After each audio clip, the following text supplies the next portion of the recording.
Welcome back, friends. Here we are. I would say happy Sunday. Yeah, happy Sunday. You're going to be listening to it on a Sunday. So happy Sunday. Yes, it will come out on a Sunday. So happy Sunday to you. Hope you had a great weekend. Today we are reviewing Somewhere in the Dark by R.J. Jacobs. And I'm super excited about this. So R.J. Jacobs reached out to us and was so kind and said, I would love to send you my book. And I said, yes, please, because who's going to say no to that? And then we read it and now we're going to review it. And I'm so excited. Yes, it's going to be very interesting. So it's like a psychological thriller, murder, mystery type of book. That seems to be our genre of choice because we have done a lot of books like that. And I'm sure we will continue to do books like that in the future. I also realized we don't introduce ourselves every episode. So for any new listeners, my name is Melanie and this is And KP. I So yeah, that's who we are. This is, I'll just give a brief synopsis of us. So we started a book club back in college in UCF, at UCF. I don't know what year it was, like 2015 and before then. And yeah. during this whole like quarantine thing, we decided to bring it to life as a podcast for you guys. So we just read books and then review them. We have an Instagram page, Literary Ladies Pod, where you can send us book recommendations and we will add them to our list because we've got a very long list going. Our goal is to read 50 books this year, so we're trying our best to reach that. And we're going to reach that. We are going to reach that. We can do this. Do you want to give a little synopsis about the book? Sure. Yeah. So the book was about this young woman named Jessie who we kind of find out throughout the book has some issues. She grew up in like a kind of a troubled environment and she becomes obsessed with this country duo. And it's kind of a story, a murder mystery type about something that happens to them. Ooh, okay, so we have let's see, 9 questions that KP wrote because she's so great at writing book themed questions. So she wrote these for us. So I'll actually ask you the first one since you Okay. wrote them. Sounds good. When we are introduced to Jessie, we learn a bit about her past. What do you make of her time in the closet and how it shaped her becoming a functioning adult? So I think that she definitely had a delay in development because it was mentioned in the book that she didn't talk to anyone for a year in the closet. Whenever someone would come in and visit her, I don't think she actually spoke to them. And so I think there was definitely a delay in her development because of that. She also throughout the book couldn't really come up with words. She would like try to describe how she was feeling, but she couldn't come up with the word for it. So I think that had to do with that too.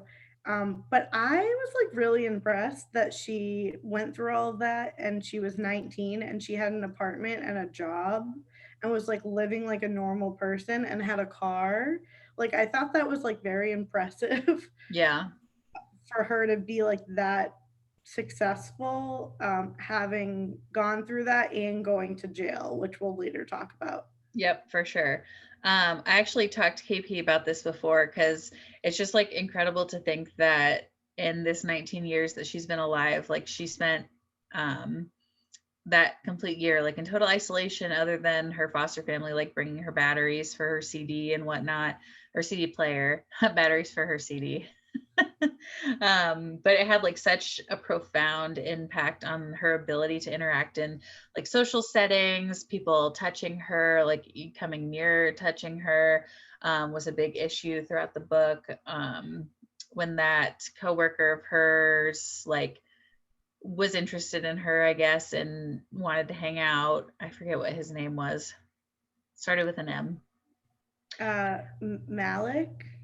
Yeah, Is that something like right? that. Yeah. But she like didn't really do anything about it till the end, which was kind of a cool ending. I really liked the ending.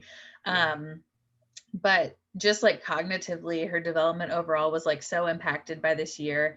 And along with being like shuffled between all these different foster homes, like it's easy to see how her development, even after getting out of that situation, was stunted. But like you said, she now has a job and has a car and has this place where she lives by herself. And I'm sure a lot of that has to do with her, you know, seeing this therapist regularly that she does. I'm sure that helped her like know what to do, how to progress in life when she likely didn't know, like, oh, what are my next steps as an adult going into the world? Yeah, true. I didn't even think about the whole people not touching her thing. That was talked about so much in the book, and every time she talked about it, I was like, "Can people just, like, not touch her? Like, this is, like, not that hard. Like, just don't touch someone that's not yourself." Like, it's like kindergarten all over again. Mhm. But, I think that the author really, like, did a good job portraying her emotions in this book because everything she was, like, going through, I felt. Like, when she was anxious in the book, I was like, "Oh, I can understand why she would be anxious about this Yeah, because for sure. of everything that she went through." Hmm. So, yeah.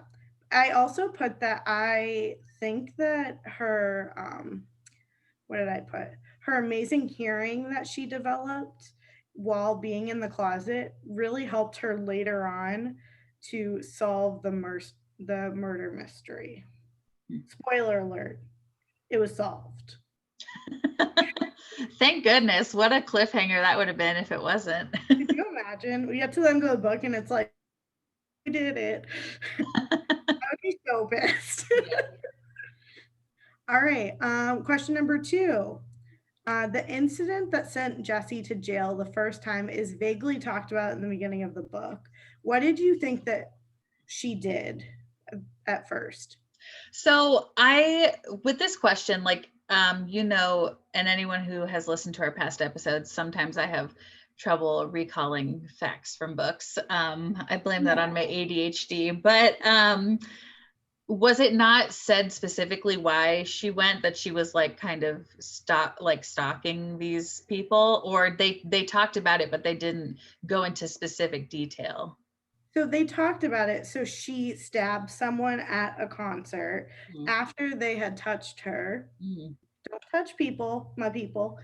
And yeah, but they like kind of caught on to her stalking and she ended up stabbing someone. Okay. Yeah. Yeah. So I put that you kind of hear about things like this all the time where there will be these fans of celebrities that get lost in this like overbearing obsession with them and end up hurting them in some way or hurting themselves in some way.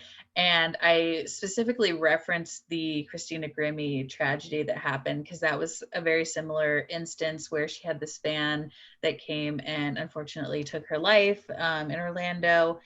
And I was just imagining something kind of like that, where Jessie felt like she was the only one that could, you know, like these celebrities. And um, when she like found out that wasn't the case, it was kind of like a lash out kind of moment, even though it had a lot to do with the person touching her, like you said. But Yeah. Yeah, that's funny that you brought up Christina Grimmie because I was just thinking about that. Yeah, even after that happened and that whole weekend took place, which her murder was like very overshadowed because the Pulse nightclub shooting was the next day. So the news wasn't really talking about how she got murdered by a fan in Orlando because the Pulse shooting was also in Orlando. But after, when his friends and family were interviewed, they would say like he thought he was in a relationship with her, like he thought he was dating her, and which that's like obviously he had some mental illness where he like thought that he knew her. mhm. And I think that's like the case with Jessie, where she thinks like, oh, I know these people because they're the Yeah. voices I heard for a year in this closet. Right. And she continued that obsession where she bought all those things offline that belonged to them. So I feel like you can get to this point where you know like every single thing about these celebrities because their entire lives are just put out there for you. So you almost do feel like you know them or are on this personal level with them. Yeah. The only thing I really wrote for this question was that I thought that maybe she like broke into their house because that seems to be like the most common like stalker type thing to happen Mhm. in real life. But I wasn't sure, but I knew she like obviously did something to the James family Mhm. to get in that situation. Right. So our next question, when Jessie saw Owen and Shelley at the Petersons' party, how do you think she should have reacted? What would you have done? So I wrote that I kind of expected that to happen in the book. There seemed to be some sort of like build up that they would show up. I think she really did her best to hide from them and keep doing her job and not try to get caught. Mm-hmm. I don't think her intentions were ever like, oh, they're here, I'm gonna go like kill them. Right. She was just trying to like hide. So she went into the garage, she went other places to kind of like just get away from them so that they wouldn't see her. Yeah. Obviously, I think it would have been best if she like went and told her boss about the situation and left the party immediately like she was supposed to, since she had this restraining order put in place against her, right? Where she wasn't allowed to be around them. Um, but I mean, if you're in her situation, like obviously you have had this obsession with them like for the better part of your life, so there's not a chance you're actually going to do that if you're in her situation. And of course, you know, there was that one part where she um was kind of hiding and got to witness that conversation between Owen and Shelley, right, where they got in the argument. So um not that they knew she was hiding and listening to that, but Yeah, yeah, true. I don't think that she would have done that. Like, even though it might have been like a passing thought in her mind, I don't think she could have managed to get herself out of that situation. No, probably not. Yeah. So the next question is, when the Jameses hired the catering company for their party, how do you feel about how Jessie reacted? Do you think she should have told Ken the truth about what happened with them? 100%. Like, this was her second opportunity now to say, hey, I'm not supposed to be around these people. And like, she had plenty of time to, because she just kept making up these random excuses for why she didn't want to go to this party. I think your boss would understand if you had some kind of restraining order against someone that you're not allowed to go to the house that they're going to be in. So I think that she might not have, I think she might have told her boss the truth if she hadn't have been approached by Robert after work that one day, because it seemed like that was going to be her kind of last resort to avoid going to this party, because she didn't really want to go. Um, so if he hadn't approached her, I think that she probably would have told him. I agree. Yeah, I said that I think it was really easy for her just to say like, I'm not allowed to work this party, and just like leave it very simple and just say like, I'm not allowed to be there. Right. Um, but obviously she had like so much anxiety, and you could tell when she was trying to come up with all these excuses on why she couldn't work the party. Instead of just opening up to Ken, he seemed like really chill. Like I feel like he would have been like, okay, like that makes sense, you're Yeah. good. He So was, but I didn't like how he reacted when he found out everything that happened at the party. I mean, I'm sure he was shocked because she should have told him, but he just acted a little like scared of her almost. yeah. But Well, it is kind of sketchy to not be able to like be around these people and then you're going to their house and you're not telling your boss. Like that makes sense. yeah. Okay, so our next question, when Robert confronts Jessie at her work, what did you think? And did it seem like he was telling the truth or not? Did you find this to be shady? And how did you feel about how he reacted once she was at the party? I thought it was definitely sketchy, but I believed him. Like I thought for some reason, like, oh, like this, I don't know, like I thought maybe they thought like, well, it's a great PR stunt. Great to have this girl show up at this party. So when Crime Junkies does an episode on why you went missing, I will refer them back to this podcast episode. Guys, I'm life. I don't know. I believed him, but I also thought he was like so shady. But I believed him. So then when she was at the party and he was pretending like he like didn't know that she was there, I was like, "Oh my god. Like you set her up. Like what the hell?" Yep. No, it was just fishy to me from the very start. And just like him waiting in the parking lot for her until she was the very last person to come out, like, no. Yeah. And I was like, hello, this is sign number one that something sketchy is about to go down. KP, do not get kidnapped. Where have you? Anyways, but again, this girl had been through like hell and back in her life. So I don't think she really got that vibe. Like, probably at first, like, hey, you haven't seen me in this many years and I hate your guts, but come get into my car and let's have a chat, you know?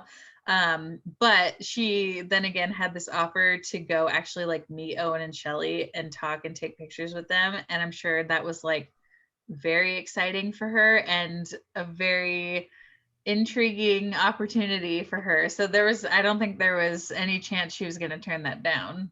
No, I wouldn't. I would have gone. Yeah. You know? It's like someone asking us, like, "Do you wanna go to Taylor Swift's house and, like, meet her? Like, In get their me on sketchy white van.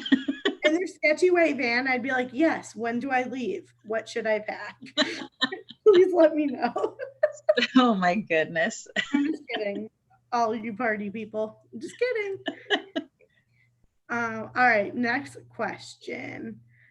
When Jessie is leaving the James's party after she was exposed by Robert, she runs into Finch in the street. What do you think of this? Do you think it was bold of Jessie to pull over and talk to Finch after their history?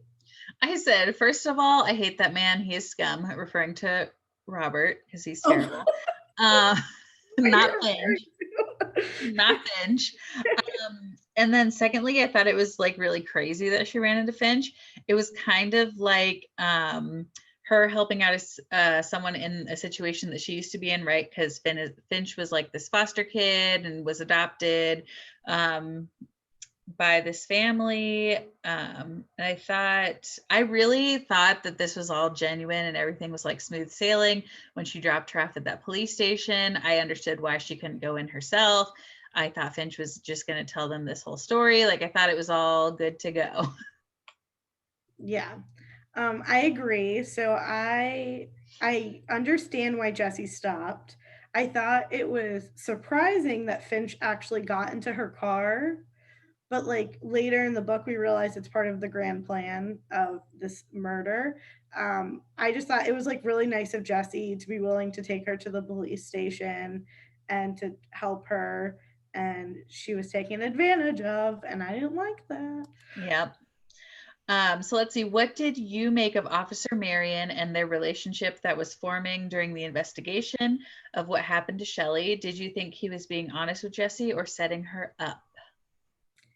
So I thought I liked their relationship, their friendship. Well, they didn't have a friendship at the beginning, but at the end they did. But I think that he always knew that she wasn't a bad person and she was just troubled. And I think he always was trying to give her the benefit of the doubt that like what she was saying was true. Um, I liked at the end of the book how it like said that they were still in touch and they like had formed this friendship. Yeah, I just didn't think he was like had any bad intentions with her. Yeah, I agree. And he fixed her tooth. I loved that ending of the book. That was great. Okay, I cried a little, would not. Oh. That was like emotions. Yeah, I really liked their relationship that ultimately blossomed into this friendship at the end of the book.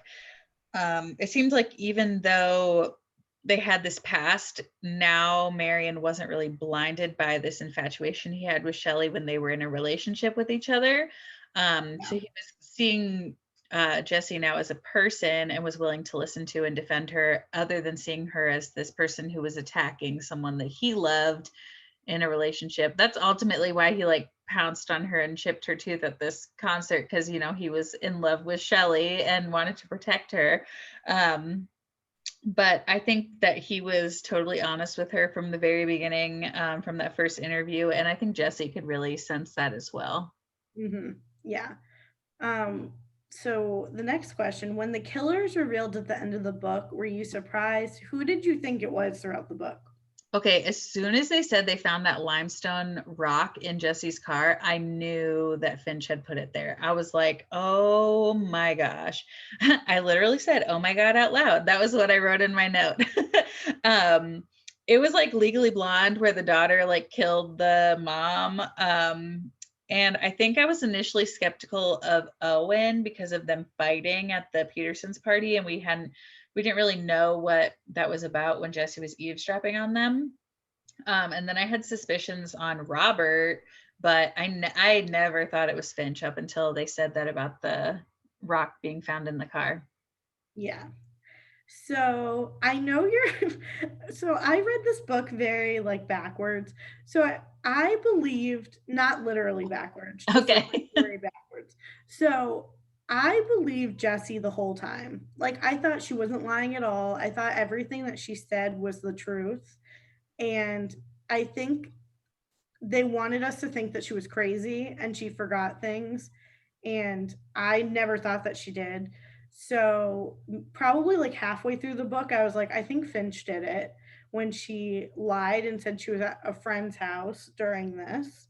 And then the second occurrence when they were at the restaurant and she was pretending like she didn't even know Jessie or like she knew her, but she was the crazy stalker. I was Yeah. like, no, this girl is like psycho. Like, you got into her car, you were there the whole time. I think you killed your mom. I don't know why, but I think it was you. Mm-hmm. So at the end with the limestone thing was like the last thing where I was like, "Oh my gosh, okay, she did it." That was it. Set in stone, pun intended. So what you were just saying really ties into the next and our last question, which is, what did you think about Jessie putting the pieces together of the story and essentially solving the mystery on her own? Do you think that she was a lot smarter than others would think? Yes, I think she was so smart. I think that just because she didn't like talk and communicate and have social skills, people thought she was like really dumb, but she wasn't. She put all of this together. I mean, she like broke into the Petersons' house and didn't get caught, and that was really impressive. How she hid in the closet while he was in his bedroom and was there. I was like, girl, you've got like guts. Like you're really going there. And I thought she was a lot smarter than people made her out to be. I think when the cops were talking to her, they talked to her like she was dumb. When her social worker, not her therapist, but her social worker, talked to her, like she would like talk about her in front of the therapist, like she wasn't even there. And Mm-hmm. I'm like, that is so like degrading. Like this person's 19, like she's like an adult, and you're like acting like she's a child. Yeah. Who's that? Um, I put that I think Jessie ultimately just felt like she needed to clear her name and convince herself that she wasn't going crazy because all that stuff was happening with Finch. Finch was lying through her teeth and saying, oh, she didn't pick me up in her car. I never was at the police. Obviously, she wasn't at the police station because she didn't go inside, but especially after they found the weapon in her possession and she didn't realize at first that it was in the car. She thought it was in that drawer in her house. Yeah. um, there was even that moment where she pondered, like, maybe I did go into the woods and kill Shelley. So I think not knowing, or knowing that no one else was really on her side other than Officer Marion, but he already had said, I can't collect evidence. I'm not on this case anymore. So she Yeah. really thought that she had to do that for herself. Yeah, and I think if someone tells you so many times that you are guilty of something, you're going to start believing you actually did it even if you didn't do it. Yeah. And do all the time with court cases. They get the other lawyer to like interrogate the person to the point where they think they actually did the crime and they confess to it. It's crazy. Crazy. Yeah. Um, so now we're at my favorite part and my worst part also. If you've listened to other podcasts, I don't do very well with this. But it is casting actors as the characters of who we think would play them in a movie. So KB came up with a list of 6 of the characters for us. So we're going to start with Jessie. Who did you cast as Jessie? I casted Joey King. Pulling out my thing so I can Google. Oh, okay. I can totally see that. We actually did someone that looks kind of similar. That's like young, brownish hair. So I picked Maisie Williams. Okay, I could see that. Yeah. But Um, she's so quirky. I like love her. mhm. That's a great pick. Wasn't she in that orphan movie where she was like a 40-year-old and she was in Hunger Games, right? No, you're thinking about the girl in Hunger Games. Oh, are they not the same person? No, so Maisie Williams was in Game of Thrones. Oh, yes, yes. Okay, you're right. So I think you're thinking of, hold on, I'm pulling it up now. Who is this chick? It's Jess. It's Jess. That's who I thought this. I still am sticking with my pick, but that's who I thought it was when I initially saw her.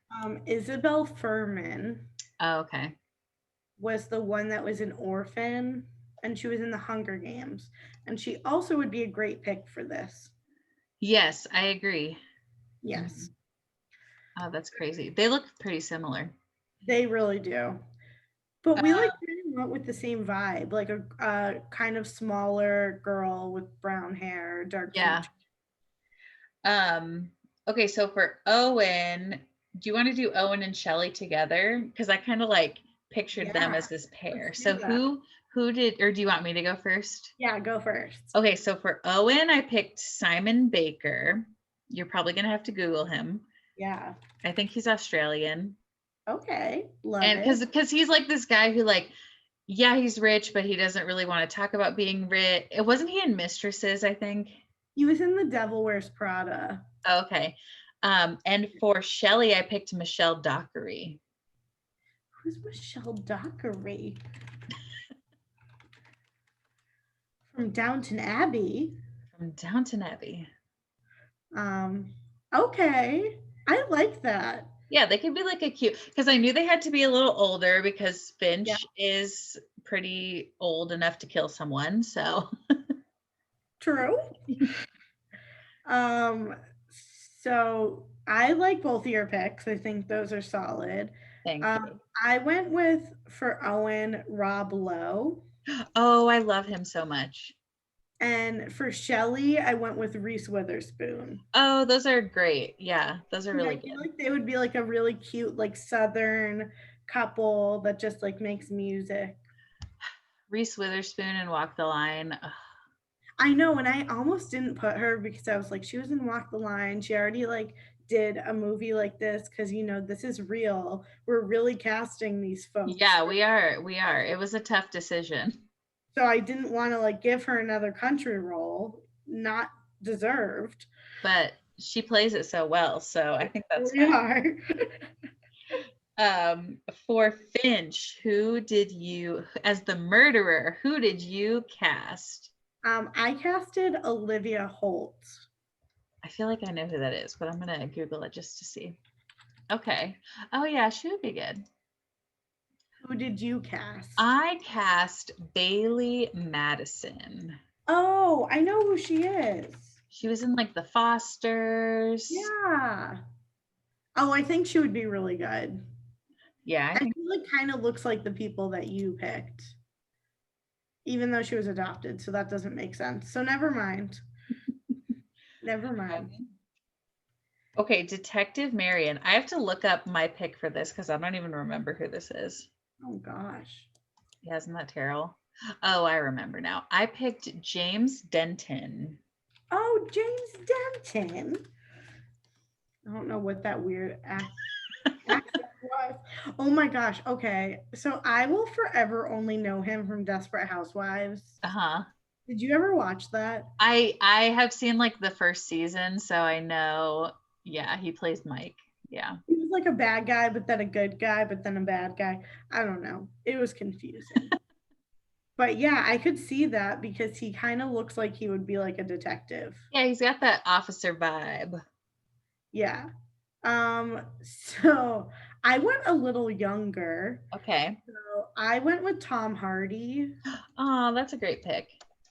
Because I was like, I have to like pick someone that like kind of looks like they could like be a cop. He's not that much younger. He's like 10 years younger. Mm-hmm. And then for Robert, I picked John Bernthal. He John. is Shane from The Walking Dead. I don't know if you watched The Walking Dead. I don't. It's too spooky. Oh, Oh. the spookier the better, I always say. This looks like this literally looks like a guy I would hate if I saw him in a movie. Right? That's the vibe I was going for. And the character Shane, he is a one to hate on The Walking Dead as well. So it was perfect. Yeah, I feel like if I saw this guy in a movie, I would automatically say like, "Oh, he's gonna be the bad guy." Yep. No offense, John Bernthal. Sorry for dissing your facial features. Who did you cast? So I casted someone very controversial because he's America's sweetheart, but I casted Tom Hanks. What? I feel like he always plays someone that people like really like. So I was like, you know what? What if we throw him into a role where he's like the bad guy? You did not cast Sully as Robert. Yes, I did. That is terrible. You know what? I think it would be a challenge for Tom Hanks to pretend like he's not a good guy. He could do it. I believe in it. Me too. I think it would be a challenging role for him, and he could star alongside Reese Witherspoon and Rob Lowe. So that just sounds like a great opportunity. That sounds like a great cast, not gonna lie. Yeah. I love it. So overall, what would you rate this book out of 5 stars? Actually, I wanted to ask you because we've always done like decimal, like point something. Do you want to continue to do that, or should we just do like full star ratings? It's up to you. I could do either. So whatever your heart feels. If you want to do decimals and I want to do full, we could do whatever we want. I was just thinking because of Goodreads, they only do, full star. So I could go based off what I rated it on Goodreads, or I could give you the actual rating that I Let's want. just do Goodreads because Okay. then everyone can see what we did. Okay. So Goodreads rating. Oh, you go first because I asked you. Sure. So I rated it 4 out of 5. I actually really enjoyed it. I thought it was really like thought provoking, and I liked how much emotion it took out of me. I feel like sometimes authors try to like portray emotion a lot, and it just doesn't work. Like they want you to like feel the feelings that the characters are feeling, but you don't. Mhm. With this one, I did because I felt like I was like looking through her eyes at what was happening. So I really liked it. I would rate it a 4 out of 5. Yeah, I gave it the same rating, a 4 out of 5. I thought one of the reviews I read before we even read the book, just because I happened to be glimpsing through Goodreads when I was adding it to my list, was something to the effect of saying that the secondary characters should have been a little bit more developed. But I don't agree with that. I thought that the secondary characters were perfectly fine as secondary characters and that there was a lot of detail given about them. And I thought it was a great book. I would definitely recommend reading it to anyone who's listening if you haven't read it yet and just like to listen to the sound of us talk. Because who wouldn't? So Exactly. my mom actually came over for dinner last night, and since I had the hard copy book, I gave it to her. So now my mom's reading it. Perfect. So stay tuned and we will hear how KP's mom likes the book maybe next episode. Maybe, maybe not. Maybe not. So the next book we're going to read is called Then She Was Gone, and it's by Lisa Jewell, Jewell with 2 L's at the end. It's very particular. It's another drum roll, wait for it. It's another murder mystery kind of disappearance thriller, something of that sort. Shocking. Shocking. What will we read next? After the next book, we need to switch it up and do like a romance Okay. We or will like something, or maybe something historical. If you have a really good, this is a great segue into our final topic of this evening. If you have a good book recommendation that is not mystery, murder, psychological thriller, anything like that, DM us on Instagram, Literary Ladies Pod. We post funny reading memes, so you should follow us there anyway. You can email us, literaryladiespod@gmail.com. You can listen to us anywhere you get your podcasts. Leave us a review on Apple Podcasts because we really like to see them. They bring smiles to our faces. We've only gotten one so far. We loved it. We gave that person a shout out because we were so excited about it. So please leave us a review. Let us know what you love. Let us know what you hate. We might cry about it, but it's fine. I mean, you know what? If the people don't like us, I don't blame them. You like what you like. So And it sure wouldn't be me. I'm just kidding. So if you don't like us, keep listening and maybe you'll learn to like us. There you go. Tips from KP. So thank you so much for listening to Literary Ladies. We will see you hopefully next Sunday with our review on Then She Was Gone. Yep. Bye, y'all. Bye.